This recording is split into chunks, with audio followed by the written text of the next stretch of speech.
Hello, welcome back to my channel. My name's Lucy. Happy New Year, everyone. Exciting that it's 2024, and also I find it hard to believe how quickly the past year has gone. Today's video, I wanted to talk about setting intentions and goals for the new year. And also to mention, I'm beginning a group coaching program this year. And if you want some support in managing challenges, having someone to ask questions to, being part of a community of people who are also applying a mind-body approach to their symptoms, then this will be a really good place to do that. So today I'm talking about setting goals and expectations, and I think this can be really helpful to think about at the start of a new year. But also, I think what's more important is to think about realistic expectations so that we're not setting ourselves up for failure, or we're not setting a New Year's resolution where we plan to do something every day or something quite rigid that we might try to do and then fail and then give up completely because we're not able to do it in that black and white way. I think this is really important to reflect on if you are setting goals for the new year. One thing that can be helpful to focus on even more than the goals is our intentions behind the goals. So with an intention, it's more general. So I could say an example of an intention might be that I want to engage in more creativity this year. The goal itself can be really helpful as well. So a goal might mean that I decide how I'm going to do that, where I'm going to do that, with whom I'm going to do that, what exactly I'm going to do. But the intention will be the why behind what I'm doing.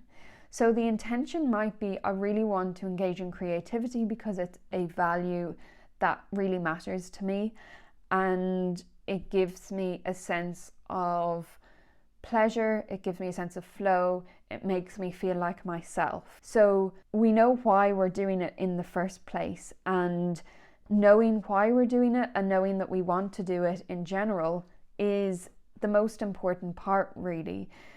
The goal can help us stay accountable, so it can help us figure out if we are actually engaging in creative tasks.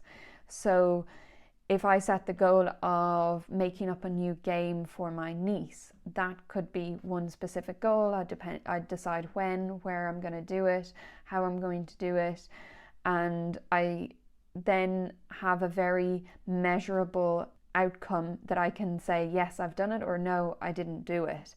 A goal can be helpful in helping us actually carry out some specific tasks. If we set the intention, I want to be more creative this year, but we don't think about how we want to be more creative or what we're going to do to be more creative, then maybe it's less likely to happen. So that's where goals come in. But I think being able to think in a flexible way around goals is really helpful, especially if you're a perfectionist. So some people who are perfectionistic or who are very good and reliable at sticking to goals will stick to those goals no matter what. They will just do them. But I think sometimes we can end up doing things at the expense of really enjoying the experience or having the right intention behind it.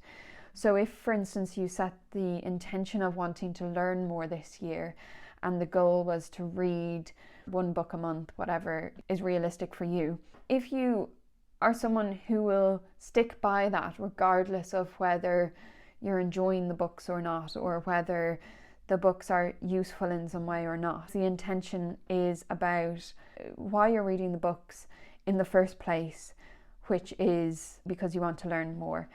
And so if you're reading or listening to an audiobook so fast that you can't really pay attention to it and you're just trying to tick it off the list, then it's not as meaningful as taking your time to read one book and really learn a lot from it, even if that means that you miss the next book. Thinking about goals in a flexible way is really important, And I think that one of the most important goals to set is just to review what you're doing about your intentions and to review any goals you've made. So you could potentially do this review once a month, where you look back on the month and you think, did I do what I said I would do in terms of my goals? Did I journal every day?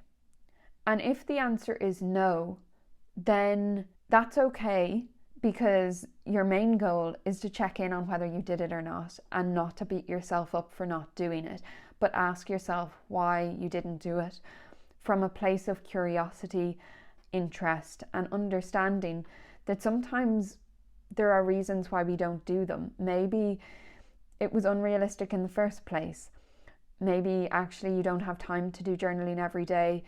Maybe you got stuck and you weren't sure how to journal. Maybe you started doing it and you felt like it wasn't helping. So reflecting on the process of what you're doing and how it's going and why it has gone well or why it has not gone well can be actually more insightful than just setting a goal and hoping that you'll achieve it, hoping that you'll do it every day for the year ahead. So in terms of using a mind-body approach, there are a few different areas that you could potentially focus on if you were setting intentions or goals.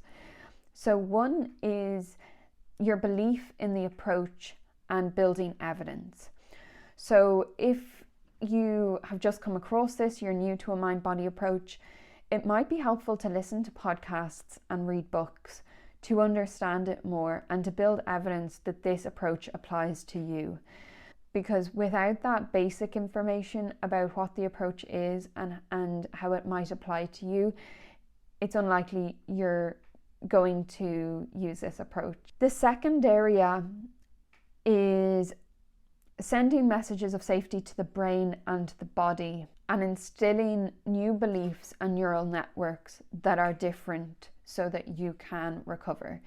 So if you have a thought every day, I'm not going to recover, this approach is not going to work for me, or I'm not able to get in touch with my emotions, those beliefs will impact how well you can progress. And instilling new beliefs can be really important, and in particular beliefs that you are okay, that your body is safe and healthy. So this, for some people, can be a real stretch and really a big challenge to start instilling new beliefs. But this is something that is important to work on, especially when your symptoms are worse, because you don't want that fear cycle where fear is closely associated with symptoms to continue. You want to start building up a new association with symptoms and activity, that you are safe and you are okay when symptoms are there, when symptoms are worse, and when you're doing new activities. The third area is emotional reflection. So reflecting on emotions and reflecting on any emotions, psychological processes, or part of you that might impact symptoms. So there's various different ways of doing this. I have talked a bit before in my videos about parts work, where I reflect on different parts of me, for instance, the perfectionist part, the achiever part, the people pleaser part, and ask if any of those parts are feeling anxious, feeling sad, feeling angry, and trying to understand from those parts' perspectives what that feeling is about, and allowing that feeling to be there. Journaling is another area that people focus on. That might involve writing a list of the pressures in your life, whether that's past or present, and writing about these pressures and how they might be impacting you. There's various different ways of doing journaling, and I won't go into detail about it now. That's just a simple example. Another thing that people can practice is self-compassion towards any emotions that they hold. So acknowledging that there's an emotion there. Even this can be really effective. So noticing, oh, I feel frustrated today. and just saying to yourself, it's understandable that I feel frustrated given my situation, rather than beating yourself up for feeling frustrated or not wanting to feel frustrated. Acknowledging and accepting what feelings you have right now, whether that's frustration, sadness, or any other emotion. Meditation can also be a way that we can reflect on our emotional experience. And there's different types of meditation and somatic tracking exercises, but these are really focusing in on the body and how it feels in the body to have that emotion. So becoming curious about the sensations and the feelings, how they might change, how they might show up in different parts of the body. Another area, the fourth area of a mind-body approach, so this would be taking action to increase activity and move towards living life again in the way that you want to. And this will look different for different people. And I think it is important to think about how you will do that and how much you will move out of your comfort zone at a given time. So it might be that increasing activity will involve going out of your comfort zone, but not so far out of your comfort zone that you find it really overly anxiety provoking. This is an area that you can work on and think about what you're doing to improve this. If you're doing all of the other things but you're not increasing your activity, you are in some ways giving your brain and the body the message that it's not safe to do activity. But there is an individual element here as well, where actually for different people there are better times. So if you already have a lot of stressful things or new things going on in your life, maybe you have enough going on right now. But also think about how much you're putting off increasing activity and doing the things that you really enjoy. So, you know, maybe before you got unwell, you were a musician. And even though you could potentially spend five minutes a day playing some music, you are not, because you're saving your energy or you're thinking about other things. It can be helpful to think about what you want in the future and how you can start doing those things now, even if it's small, even if it's not exactly how you used to do it. It can sometimes feel a little bit painful to say, oh, I'm going to go for a 5-minute walk when you used to be a marathon runner, and a 5-minute walk does not feel as good as going for a long distance run. But the 5-minute walk is something towards going for a run. It's a step in the right direction. And realistically, we have to take those steps to get back to the life that we really want to be living again. So an example of an intention and a goal that are focused around a mind-body approach. The intention might be that I want to improve my emotional awareness and get better at turning in and doing some self-reflection on a regular basis. The goal that goes along with that could be that 3 days a week in January, I will spend 20 minutes writing about pressures in my life that are related to both challenging and positive life events in the present and in the past. That could be a goal for January with the intention behind it. It's really important to keep reminding yourself of the intention. Why do you want to do it? Why is it important? Why does it matter? Maybe it matters because you know doing some of this emotional reflection has helped you before and you want to be healthy again. Maybe it's important because you see the value in understanding yourself better so that you can change some old habits that might not be serving you. But a really important sub-goal will be, at the end of January, I'm going to reflect on how this went. Did I do it? Did I not do it? Was 20 minutes too long? Maybe I needed to change the structure of the goal during the month. Maybe it changed from 20 minutes to 10 minutes. But that's actually good, rather than halfway through January not doing it all together because 20 minutes was too long.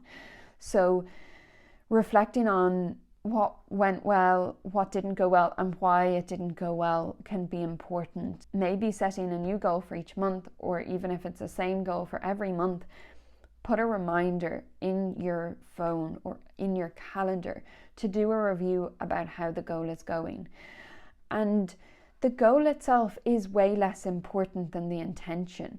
If you did not achieve the goal, but you achieved the intention by doing other things, maybe you did a different emotional awareness exercise, maybe you learned a different way of checking in with emotions, and you were able to do that every day for 2 minutes, that is more important than sticking to the goal itself.